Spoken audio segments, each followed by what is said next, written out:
महाराणा प्रताप शिक्षा परिषद के संस्थापक सप्ताह समारोह के आज के इस उद्घाटन कार्यक्रम के साथ ही शिक्षा परिषद के इस नवीन मंच के लोकार्पण और मूर्तियों के भी लोकार्पण कार्यक्रम के मुख्य अतिथि देश के पहले चीफ ऑफ डिफेंस स्टाफ आज के समारोह के मुख्य अतिथि जनरल बिपिन रावत जी, समारोह के विशिष्ट अतिथि उत्तर प्रदेश सरकार में उप मुख्यमंत्री उच्च शिक्षा माध्यमिक शिक्षा आईटी विज्ञान और प्रौद्योगिकी विभाग के मंत्री के रूप में भी कुशलतापूर्वक अपने उत्तरदायित्वों का निर्वहन कर रहे मेरे वरिष्ठ सहयोगी डॉक्टर दिनेश शर्मा जी, महाराणा प्रताप शिक्षा परिषद के अध्यक्ष पूर्व कुलपति प्रोफेसर उदय प्रताप सिंह जी, गोरखपुर विश्वविद्यालय के कुलपति प्रोफेसर राजेश सिंह जी, मदन मोहन मालवीय प्रौद्योगिकी विश्वविद्यालय के कुलपति प्रोफेसर जेपी पांडे जी,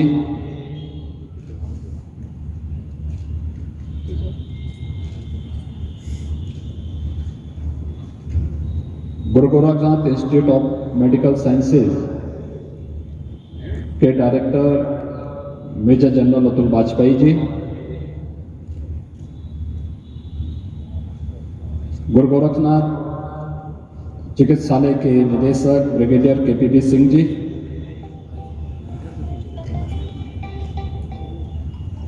आज के समारोह में उपस्थित महाराणा प्रताप शिक्षा परिषद के हमारे सभी पदाधिकारीगण,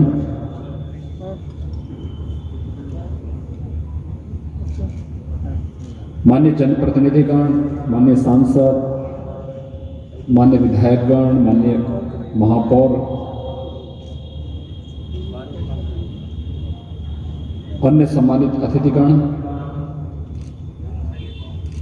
शिक्षा परिषद के सभी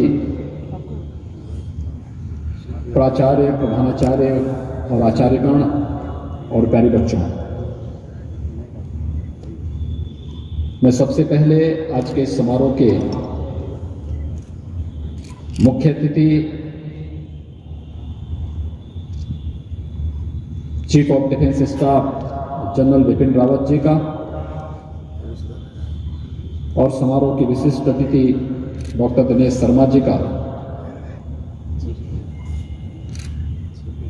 महाराणा प्रताप शिक्षा परिषद के इस कार्यक्रम में हृदय से अभिनंदन करता हूं और एक नवीन मंच आप सबको अपने कार्यक्रमों के लिए उपलब्ध हो रहा है। इन अतिथियों ने इस कार्यक्रम में सहभागिता की, मैं इसके लिए महाराणा प्रताप शिक्षा परिषद और उनसे जुड़ी हुई सभी संस्थाओं को हृदय से बधाई भी देता हूं, अपनी शुभकामनाएं भी देता हूं। हम सब जानते हैं कि यह वर्ष महाराणा प्रताप शिक्षा परिषद का 28वां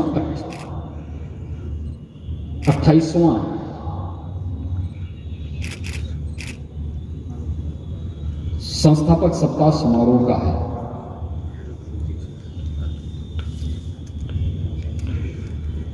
अगले 10-11 वर्ष के दौरान सभी संस्थाओं के सामने एक नई चुनौती होगी और वह होगी जब 2031-32 में महाराणा प्रताप शिक्षा परिषद अपनी स्थापना का शताब्दी वर्ष मना रहा होगा। उस समय महाराणा प्रताप शिक्षा परिषद और उससे जुड़ी हुई संस्थाओं को इस 10-11 वर्षों के दौरान कौन से लक्ष्यों को प्राप्त करना है, किन चुनौतियों का सामना करना है। ये चुनौती आपके व्यक्तिगत जीवन की हो सकती हैं, सामाजिक जीवन की हो सकती हैं और राष्ट्रीय जीवन की भी हो सकती हैं। इन सब में आपकी क्या भूमिका होगी, इन सभी का सामना करने के लिए आप सबको अपने आप को तैयार करना होगा।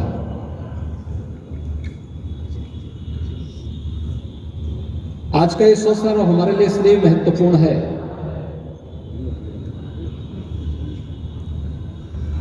कि एक नवीन मंच के साथ ही महाराणा प्रताप शिक्षा परिषद के संस्थापक ब्रह्मलीन महंत दिग्विजय नाथ जी महाराज और अपने पूज्य गुरुदेव की शिक्षा, स्वास्थ्य और सेवा के उस प्रकल्प को पूरी तन्मयता के साथ अपनी साधना का हिस्सा मानने वाले मेरे पूज्य गुरुदेव और गोरक्ष पीठाधीश्वर ब्रह्मलीन महंत अवैधनाथ जी महाराज, जिन्होंने एक लंबे समय तक गोरक्ष पीठ के माध्यम से महाराणा प्रताप शिक्षा परिषद को एक नई ऊंचाइयां प्रदान करने का कार्य किया था, आज इन सब की प्रतिमाएं भी इस मंच पर स्थापित हुई हैं। उनका लोकार्पण अभी समारोह के मुख्य अतिथि, विशिष्ट अतिथि, अन्य गणमान्य अतिथियों की उपस्थिति में आज यहां पर संपन्न हुआ है। ये प्रतिमाएं केवल प्रतिमाएं नहीं हैं, ये हमारी प्रेरणा भी है, जिनके व्यक्तित्व और कृतित्व से हमें समाज जीवन में, राष्ट्रीय जीवन में, व्यक्तिगत जीवन में भी एक नई ऊर्जा,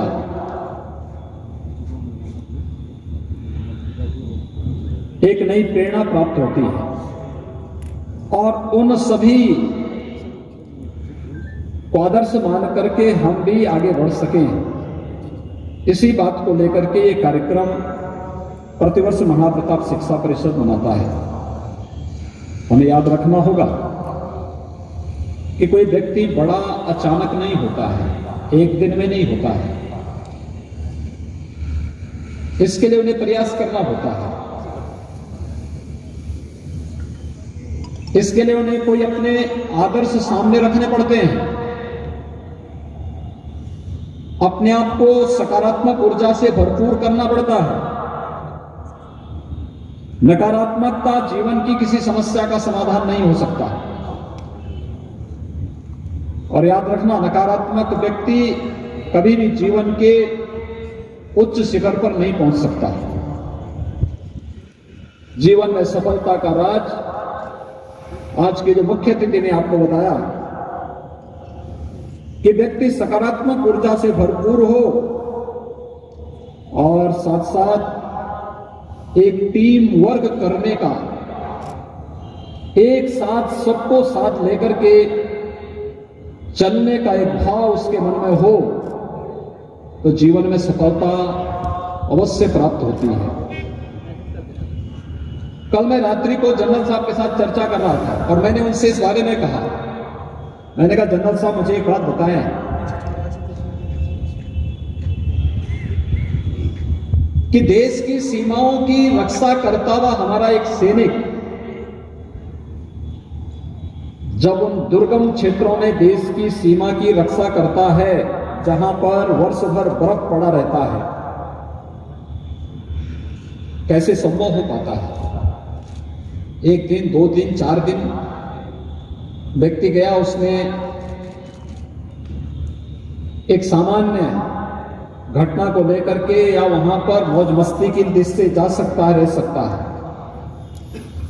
लेकिन निरंतर दिन रात देश की सीमाओं की रक्षा करते हुए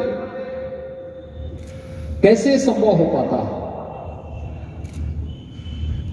तो उन्होंने कहा नहीं, ये तो आसान कार्य है और सैनिकों को तो वहां पर निरंतर एक नई ऊर्जा, एक नई ऊष्मा मिलती है। व्रत है इसीलिए वो वहां रह भी पा रहा है। क्योंकि उसको जूझना है और जूझते हुए उसको अपने अनुकूल बनाना है। जब वह उस बर्फबारी को अपने अनुकूल बनाता है तो ही वह दुश्मन की छाती को भेदने की क्षमता रखता है। और तब उन्होंने दिनकर की ये पंक्तियां उस समय कही कि बड़ा होने के लिए व्यक्ति को निरंतर परिश्रम करना पड़ेगा। और परिश्रम का रास्ता कहां से शुरू होता है? जो महाकवि दिनकर ने कहा था कि वसुधा का नेता कौन हुआ, भूखंड विजेता कौन हुआ, अतुलित यश क्रेता कौन हुआ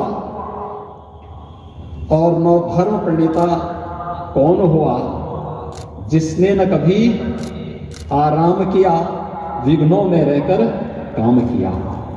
यानी विघ्न बाधाओं को चुनौती मानते हुए उसका डटकर के मुकाबला करने वाला व्यक्ति ही जीवन में आगे बढ़ सकता है। और मुझे लगता है इसका उदाहरण इस सदी के कोरोना कालखंड में भी जिस रूप में इस देश का प्रत्येक नागरिक देश के प्रधानमंत्री मोदी जी के नेतृत्व में पूरी मजबूती के साथ इस महामारी से जूझता हुआ, लड़ता हुआ आगे बढ़ रहा है, यह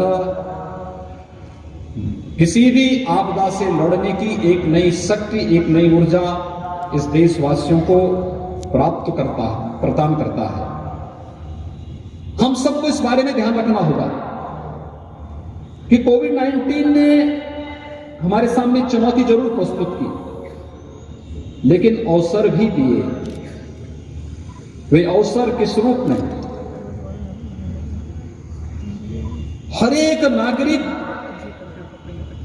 बचाव के साथ साथ उन रास्तों को तलाश करने के लिए भी, चाहे वह मजबूरी में ही सही और चाहे कार्य पद्धति को आसान करने के लिए सही, उसने तकनीक के महत्व को समझना प्रारंभ किया, तकनीक से जुड़ा। आज जब मैं किसी बच्चे से मिलता हूं,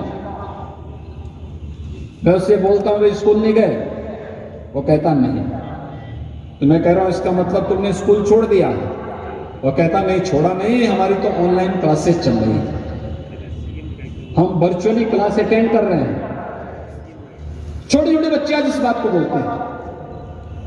यानी इसका मतलब उसके मन में एक ललक है और वह वर्चुअली या ऑनलाइन क्लास अटेंड करके आज अपने पाठ्यक्रम को आगे बढ़ा रहा है। और मैंने इस बात को भी देखा, बहुत सारे बच्चे जब आते हैं कहते हैं कि हमारे स्कूल कब खुलेंगे, अब हम फिजिकली भी जाना चाहते हैं स्कूल, क्योंकि बहुत सारी चीजें ऐसी हैं जो जनरल साहब ने कहा कि बहुत सारी चीजें ऐसी हैं जो क्लासरूम में बैठ करके ही हम उन कॉन्सेप्ट को क्लियर कर सकते हैं, केवल गूगल के माध्यम से, ऑनलाइन से जो संभव नहीं हो सकती। उन लोगों, उन सभी चीजों को एकदम स्पष्ट करने के लिए आज बच्चों के मन में एक नई ललक देखने को मिली है, और उस नई ललक को देखने के लिए ही हम सबको आगे बढ़ना होगा। याद रखना, कोविड-19 के बारे में केंद्र और प्रदेश सरकार अपने स्तर पर पूरा प्रयास कर रही है। बचाव का, जागरूकता का, आने वाले समय में वैक्सीनेशन भी हो, इसकी भी तैयारी है। लेकिन जब कोई वायरस एक बार आ जाता है तो लंबे समय तक बचाव का रास्ता जनता को सतर्कता के माध्यम से ही निकालना होगा। और इस सतर्कता का रास्ता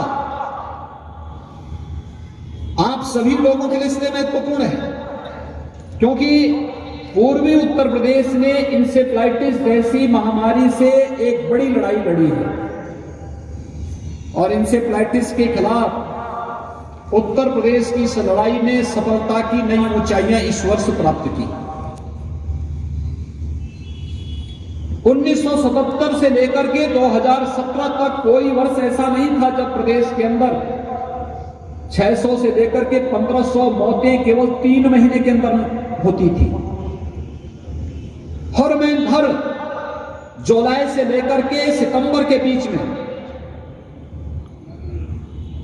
इतनी मौतें हो जाती थी।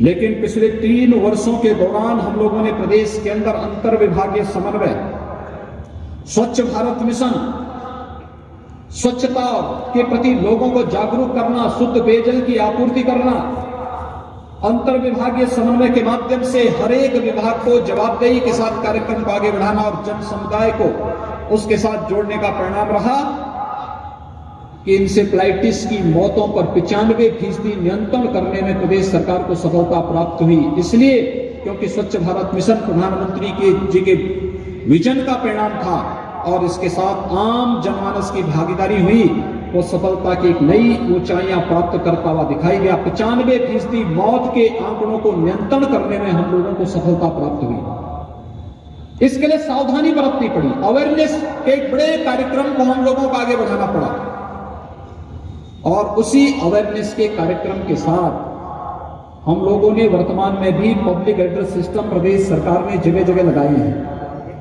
जो हर एक व्यक्ति से 2 गज की दूरी का पालन करने, मास्क जरूरी है इसका पालन करने के लिए उन्हें निरंतर इसका आह्वान कर रहा है। याद रखना, हमें इसका पालन निरंतर करना पड़ेगा, न केवल हम अपने पास और अपने परिवार से करें, बल्कि अपने मित्रों को, अपने शुभचिंतकों को। जिस टेक्नोलॉजी का उपयोग आज आप वर्चुअल क्लास के लिए या ऑनलाइन क्लास के लिए कर रहे हैं, इसके माध्यम से भी अवेयरनेस पैदा करने के लिए आम जनमानस में भी इसको एक अभियान का हिस्सा बनाएं। और ये कार्यक्रम अगर निरंतर आगे बढ़ेगा, शासन, प्रशासन और जन समुदाय और देश का युवा अगर इस अभियान के साथ जुड़ जाएगा तो हमें सफलता प्राप्त होने में कोई देर नहीं लगेगी। और इसलिए कोविड-19 के खिलाफ देश की इस लड़ाई को आगे बढ़ाने में भी हर एक छात्र छात्रा को आगे आना पड़ेगा। हमें सोशल डिस्टेंसिंग का भी पालन करना पड़ेगा, मास्क लगाने की अनिवार्यता को भी पालन करना पड़ेगा, सावधानी और सतर्कता हर एक स्तर पर बरतने के लिए भी तैयार होना पड़ेगा। और ये कार्यक्रम अगर निरंतर आगे बढ़ेंगे तो इसका लाभ हमें प्राप्त होगा। याद रखना, यह वर्ष हमारे लिए बहुत महत्वपूर्ण है और महत्वपूर्ण इसलिए भी है, कई कारणों से है। कोरोना से जूझ रहा है पूरा देश, पूरा प्रदेश, पूरा दुनिया, लेकिन सफलतापूर्वक भारत इस लड़ाई को लड़ रहा है, अपने नागरिकों को सुरक्षित भी रख रहा है, साथ साथ कोरोना को परास्त करने के लिए पूरी तत्परता के साथ देख रहा है। इस वर्ष देश ने अनेक उपलब्धियां हासिल की। हमारी रक्षा सेनाएं देश की सीमाओं की रक्षा पूरी मजबूती के साथ कर रही है। कहीं भी देश के अंदर कहीं भी कोई कमजोरी न देखने को मिले। पग पग पर भारत की रक्षा सेनाएं जिस मजबूती के साथ भारत के गौरव को आगे बढ़ाने का कार्य कर रहा है वो अभिनंदनीय है। और उस अभिनंदनीय कार्यक्रम के साथ इस देश ने इस वर्ष अनेक अन्य उपलब्धियां हासिल की। आज जब हम इस मंच के माध्यम से ब्रह्मलीन महंत दिग्विजय नाथ जी महाराज का और ब्रह्मलीन महंत अवैधनाथ जी महाराज की प्रतिमाओं को यहां पर स्थापित किए हैं, एक नवीन मंच महाराणा प्रताप का शिक्षा परिषद को यहां पर प्राप्त हुआ है। इस अवसर पर याद रखना, अयोध्या में श्री राम जन्मभूमि पे भव्य राम मंदिर निर्माण का कार्यक्रम भी इस वर्ष प्रधानमंत्री जी के कर कमलों से प्रारंभ हुआ है। और ये सपना ब्रह्मलीन महंत दिग्विजय नाथ जी महाराज का था, ये सपना ब्रह्मलीन महंत अवैधनाथ जी महाराज का था, ये सपना देश के पूज्य संतों का था और ये सपना भारत की जनता का था, जिस सपने को साकार किया है लगभग 500 वर्षों के बाद देश के यशस्वी प्रधानमंत्री श्री नरेंद्र मोदी जी ने। यह भारत के सांस्कृतिक विजय को आगे बढ़ाने का एक क्रम है।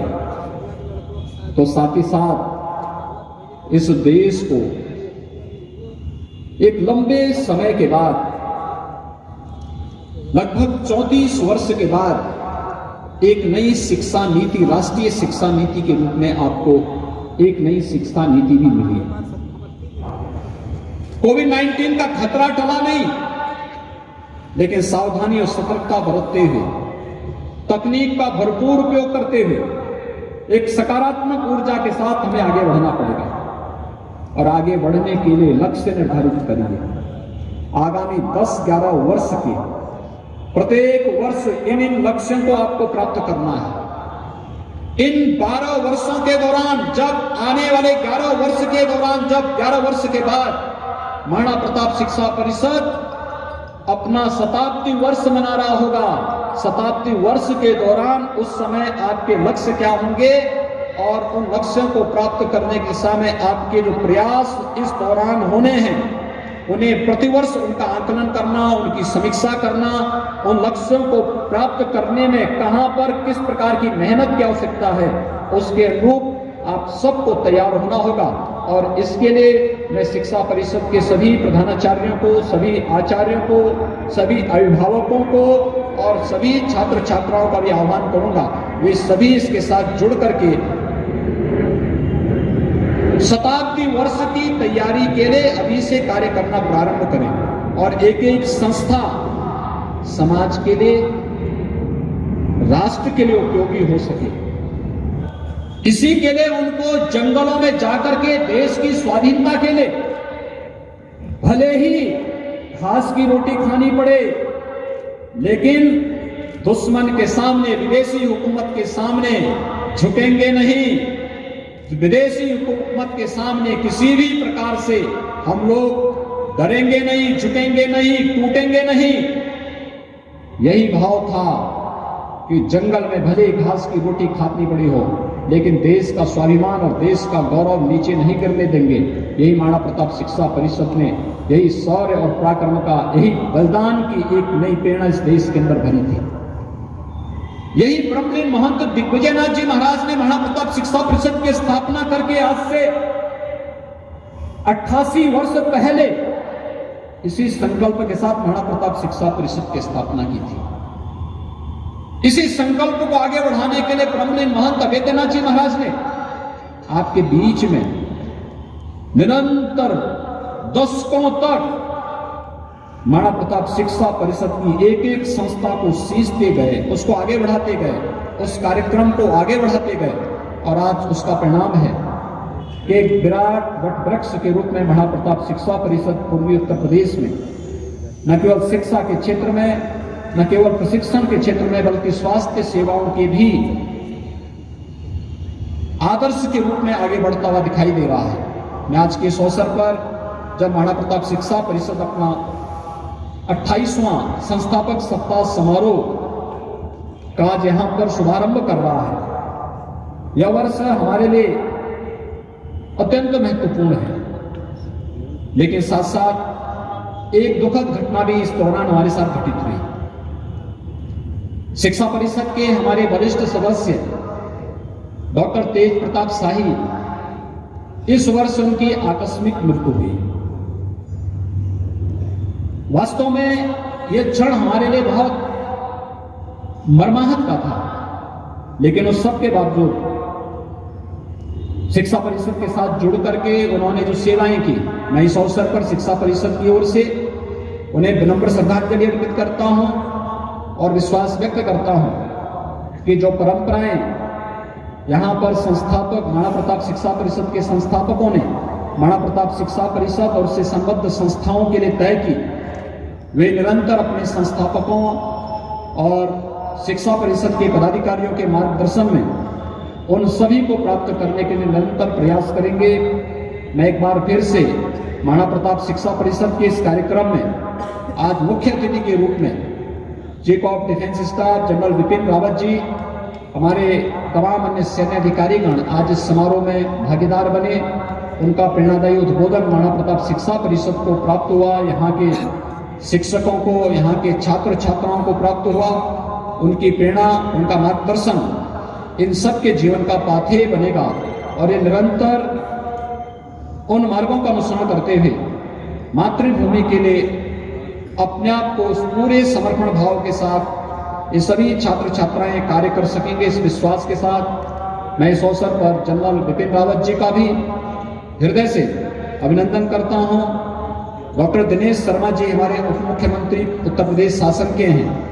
प्रदेश में उच्च शिक्षा, माध्यमिक शिक्षा और तमाम अन्य शिक्षा से जुड़े हुए, तकनीक से जुड़े हुए, विज्ञान और प्रौद्योगिकी से जुड़े हुए तमाम अन्य विभागों का कुशलतापूर्वक संचालन कर रहे हैं। आज वे भी इस समारोह में विशिष्ट अतिथि के रूप में उपस्थित हुए हमारे तमाम अन्य जनप्रतिनिधिगण, इस समारोह में उपस्थित हुए इन सभी को हृदय से धन्यवाद देते हुए मैं महाराणा प्रताप शिक्षा परिषद को संस्थापक सप्ताह समारोह कार्यक्रम के उद्घाटन कार्यक्रम के अवसर पर और इस नवीन मंच के उद्घाटन कार्यक्रम के अवसर पर हृदय से बधाई देता हूं, अपनी शुभकामनाएं देता हूं और विश्वास व्यक्त करता हूं कि आप सब अपने संस्थापकों की भावनाओं के अनुरूप निरंतर महाराणा प्रताप शिक्षा परिषद को नई ऊंचाइयों तक पहुंचाने के लिए और मातृभूमि के लिए अपने उत्तरदायित्वों का ईमानदारी पूर्वक निर्वहन करने के लिए कार्य करेंगे। आप सबके प्रति मेरी शुभकामनाएं। धन्यवाद। जय हिंद।